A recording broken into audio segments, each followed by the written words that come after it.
Para pendengar yang kami hormati, kami percaya anugerah Tuhan bersama dengan Anda dan saya dan kita semua. Termasuk kesempatan untuk kita ini berinteraksi melalui siaran daripada RBM, Reform Broadcasting Ministry. Dan kita percaya bahwa Tuhan memberkati sehingga kita semua sebetulnya terstimulir untuk belajar sesuatu.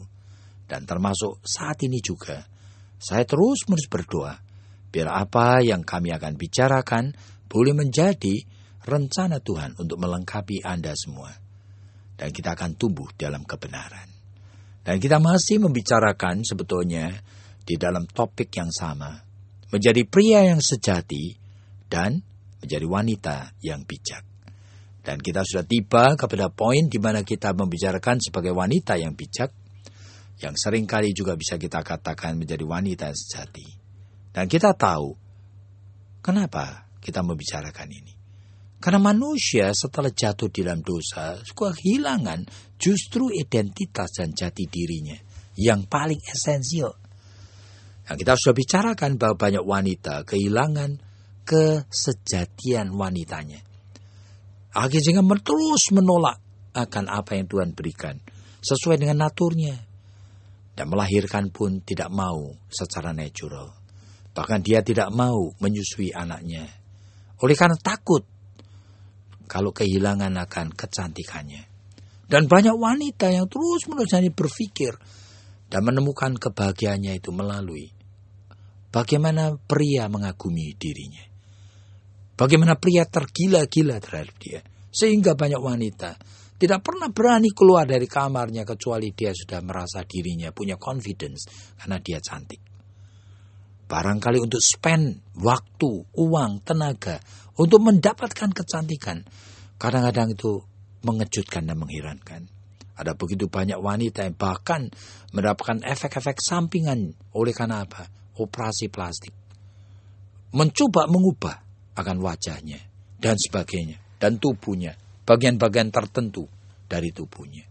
Dengan efek-efek sampingan yang seringkali sangat menyedihkan. Dan kita sudah bicara juga bagaimana banyak wanita yang sebetulnya kebablasan. Yaitu terus-menerus hanya di dalam dunia usaha dan bekerja untuk kariernya. Dan menolak akan domestic job. Dan kita percaya bahwa Tuhan tidak menghendaki demikian. Meskipun dalam Amsal Sulaiman 31, kita diingatkan bahwa karier itu sendiri itu boleh dan baik. Dan saya percaya sekali, wanita yang dipuji-puji di dalam Amsal Sulaiman 31 ini adalah wanita yang bijaksana. Wanita sejati. Dia kalau memilih untuk karier, dia memilih karier yang memang cocok. Yang tidak akan merugikan perannya sebagai istri dan ibu. Perannya di dalam domestic job, di rumah tangganya. Sehingga dia memilih karier yang dia masih bisa atur waktunya. Disebutkan dia menanami akan kebun anggur.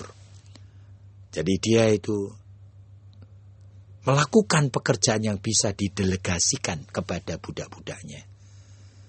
Dan dia melakukan ini dan itu dengan rajin sekali. Tetapi pada saat yang sama, dia membatangkan kebahagiaan bagi rumah tangganya. Jadi dia mengatur akan rumah tangganya. Disebutkan dalam Amsal 31. Budak-budak laki-laki dan perempuan diaturnya akan tugas-tugas mereka. Dia adalah wanita yang rajin sekali. Yang pada tengah malam, barangkali semua sudah tidur. Ternyata nyala api lilin atau lampunya itu masih menyala. Karena tangannya masih ada pada jandra. Artinya alat pemintal. Dia menyediakan pakaian bagi seluruh isi rumah tangganya. Sehingga pada musim dingin mereka tidak kedinginan, punya pakaian rangkap. Dan dia sebagai wanita, dia juga menghargai dirinya. Oleh karena dia juga menjaga kecantikannya. Tetapi dia ingat, jika dalam Amsal 31 dikatakan, kecantikan itu pembohong. Tapi pada saat yang sama, dia juga tidak menghina kecantikannya. Dia waspada kecantikan luar itu bisa pembohong. Tapi pada saat yang sama, dia juga merawat tubuhnya. Sehingga Amsal Solomon 31 dikatakan dia memakai kain lenan yang halus. Dia berpakaian kain ungu. Sehingga dia membuat dirinya anggun. Dan bisa dicintai dan dihormati orang. Nah, makanya akibat dari perempuan yang seperti inilah. Suaminya terangkat dan akhirnya duduk di pintu gerbang. Artinya, dia menjadi tua-tua di negeri itu, di kota itu. Tempat orang bertanya, tempat orang minta nasihat, tempat orang minta pengadilan dari perkara-perkara dalam hidupnya. Siapa sebenarnya pencipta dari semuanya ini? Yaitu istri yang baik, seorang wanita yang sejati. Nah itulah. Jadi pembicaraan kita itu terus berkisar ke sana dan kita tahu untuk supaya wanita menjadi wanita yang sejati. Tuhan mengizinkan wanita yang mempunyai kreativitas itu betul-betul memang diizinkan punya multiple roles. Sehingga Tuhan tidak inginkan cuma wanita, cuma domestik di rumah, cuma mengurusin rumah tangga, mengurusi masak, mengurusi kebersihan, mengurusin anak. Jangan cuma itu. Oleh karena multiple roles. Sehingga Tuhan inginkan wanita itu menemukan potensinya di dalam setiap bidang. Dan pada saat itu wanita akan menemukan bahwa dirinya punya banyak kelebihan. Dan wanita yang punya banyak kelebihan, dia mempunyai jiwa yang sadar. Dia bisa memberi dengan tulus. Dia bisa membagikan dengan tulus. Makanya dalam Amsal Solomon 31 disebutkan, dia memberikan hartanya untuk menolong yang tidak beruntung. Mereka yang miskin, mereka yang papa, mereka yang terabaikan. Disebutkan, wanita itu membagikan hartanya kepada mereka. Ajaib sekali.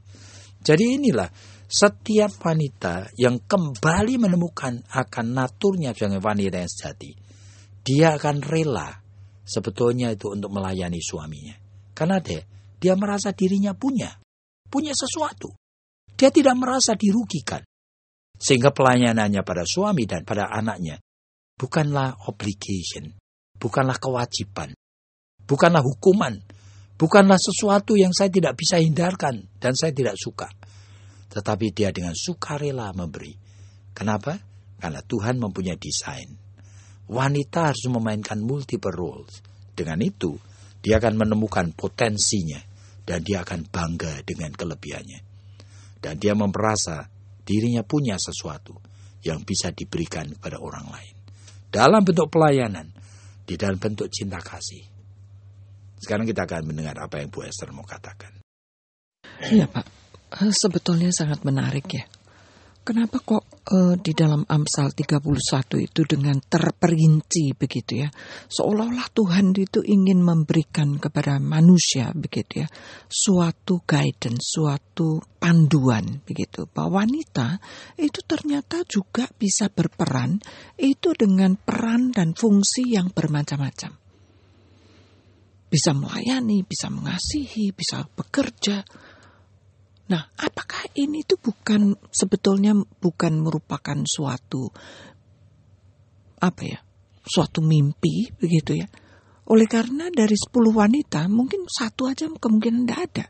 Mungkin dari 100 itu mungkin satu wanita itu yang seperti ini. Makanya yang ideal ini yang menjadi tujuan yang kita akan contoh. Nah, makanya Alkitab itu sebenarnya menampilkan begini-begini supaya apa? Supaya wanita-wanita mengerti. Yang sebetulnya Tuhan itu desain, itu seperti itu loh. Contohnya ada. Gitu. Tapi Pak, kan ada juga wanita-wanita itu yang merasa misalnya ya, oleh karena pendidikannya itu hanya SMA saja, lalu kemudian dia menikah. Kan dia cuma berpikir, oh memang saya saya mendapatkan tugas itu memang cuma sebagai ibu rumah tangga saja. Karena saya tidak mempunyai kepandaian ini, saya tidak punya kepandaian itu. Saya tidak mengerti bagaimana caranya mengolah persis seperti mereka-mereka yang bisa, misalnya saja bisa berkarir, mereka yang bisa bekerja di perusahaan-perusahaan, menempati kedudukan-kedudukan yang tinggi, lalu kemudian menjadi manajer, lalu kemudian begini, lalu kemudian begitu, mengatur itu dengan banyak peralatan yang canggih. Sedangkan dia adalah cuma seorang wanita yang sederhana saja. Pertanyaan saya, Pak, apakah Tuhan itu juga seolah-olah begitu ya, mengharuskan dia itu untuk belajar, mengharuskan dia itu juga untuk mentaati, mencapai sebetulnya seperti yang wanita yang dalam tanda kutip sangat diberkati tadi. Bagaimana itu, Pak? Saya rasa memang Tuhan itu ingin setiap anak Tuhan itu menjadi peta dan gambar yang seutuhnya. Berarti manusia yang tidak pernah berhenti untuk tumbuh, berhenti untuk belajar. Oleh karena itu memang yang Tuhan kehendaki. Sehingga dikatakan dalam Roma pasal 8, kita semua itu sedang dibentuk untuk menjadi serupa dengan gambar Kristus. Jadi dikatakan lagi, bahwa dulu kamu kanak-kanak dan berpikir seperti kanak-kanak.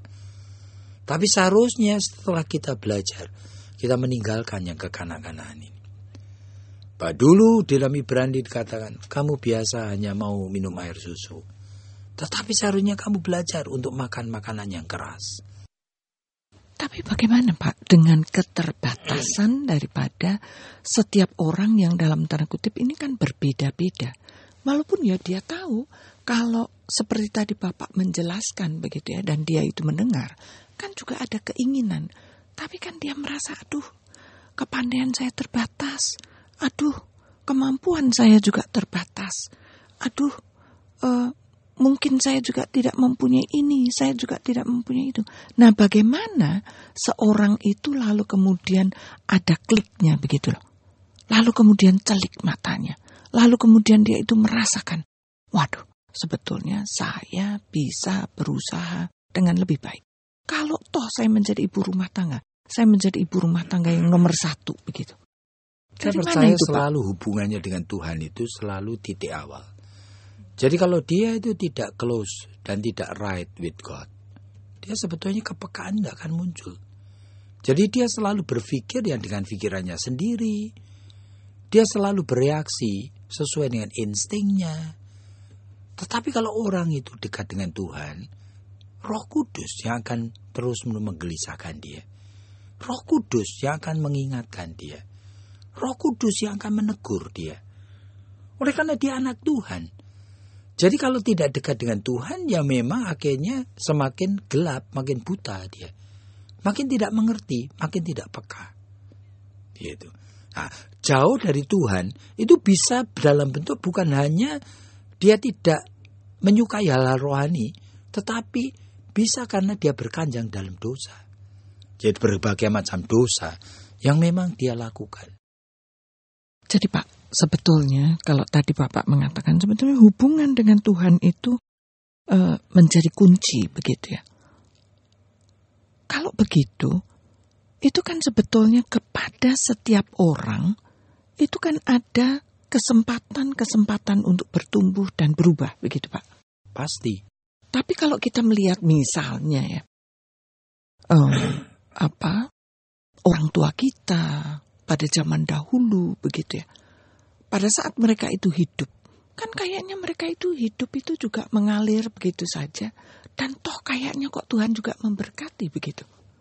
Kok nggak ada istilah-istilah ya memang makanya itu seperti kata istilah ini nih, yang diberi banyak, dituntut banyak. Dan Lukas pasal 12 ayat 48 itu sebenarnya berbicara mengenai realita yang memang ada orang-orang yang memang belum pernah mendengar.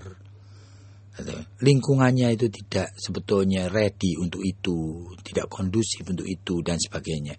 Itu tidak bisa lalu dibandingkan begitu saja kepada orang-orang yang lebih beruntung, yang lingkungannya lebih baik dan lebih ready. Jadi kita tidak melihat kebenaran itu di dalam approach generalisasi, menyamaratakan. Enggak. Sehingga kita waspada aja. Kalau dulu sampai dalam keadaan yang penuh kekurangan, hasilnya juga tidak terlalu buruk. Itu berarti belas kasihan Tuhan terjadi. Tetapi tidak berarti lalu kita boleh mencontoh yang begitu. Oleh karena kita sudah bukan begitu. Kita berada di dalam posisi hari ini Anda sudah mendengar. Nah, karena sudah mendengar, tidak ada turning back. Kalau begitu Pak, sebetulnya intinya itu ya, bagaimanapun juga sebetulnya kepada banyak wanita itu disediakan banyak kesempatan untuk bertumbuh, untuk menjadi wanita sejati yang Tuhan inginkan. Tetapi tinggal kita itu ambil kesempatan itu atau tidak. Apakah bukan begitu Pak? Oh iya, kepada setiap orang pasti Tuhan inginkan supaya ada perubahan dan perbaikan. Menjadi seperti apa yang didesain oleh Tuhan sendiri. Nah, cuma respon kita. Nah, sekarang persoalannya, kalau kita itu kemudian menutup diri, tidak mau berubah, ya pertanyaan apa betul kita anak Tuhan? Tetapi kalau kita anak Tuhan, minimal kita berani melangkah langkah pertama. Jadi langkah pertama itu adalah langkah penurutan yang seperti dalam Lukas pasal 5 itu. Meskipun perasaan Petrus itu ragu-ragu. Karena semalaman menangkap ikan tidak dapat apa-apa. Tetapi dia mengatakan, tetapi karena Engkau yang suruh Tuhan, aku akan melakukan juga. Nah, iman itu langkah itu yang itu. Meskipun perasaannya itu ragu-ragu, dan merasa dirinya tidak mampu, merasa gunanya nanti apa, merasa risikonya dia tidak berani tanggung, tetapi karena Engkau yang suruh Tuhan, aku akan mencoba lagi. Jadi pada pendengar yang kami hormati, setelah kita mengerti ini prinsip-prinsip iman Kristiani ini sebetulnya itu sangat ajaib. Dan saya percaya sekali melalui pembicaraan kita ini, kita akan tahu bahwa sebetulnya itu Tuhan mempersiapkan dan mendesain kita untuk hal-hal yang luar biasa indahnya. Dan saya percaya para pendengar mulai tergerak dan mulai ingin sekali bagi wanita-wanita untuk menjadi wanita yang bijaksana, wanita yang sejati di mata Tuhan. Sehingga kita itu tahu, kita boleh memainkan multiple roles, supaya kita menemukan memang potensinya sudah disediakan Tuhan bagi Anda. Supaya Anda mempunyai perasaan Anda memiliki sesuatu. Sehingga Anda itu rela untuk memberi dan melayani suami dan anak-anak. Jika ada pertanyaan kiranya, boleh menelpon kami dengan telepon melalui pelayanan hotline kami. 794-3829. 794-3829. Kiranya Tuhan memberkati Anda.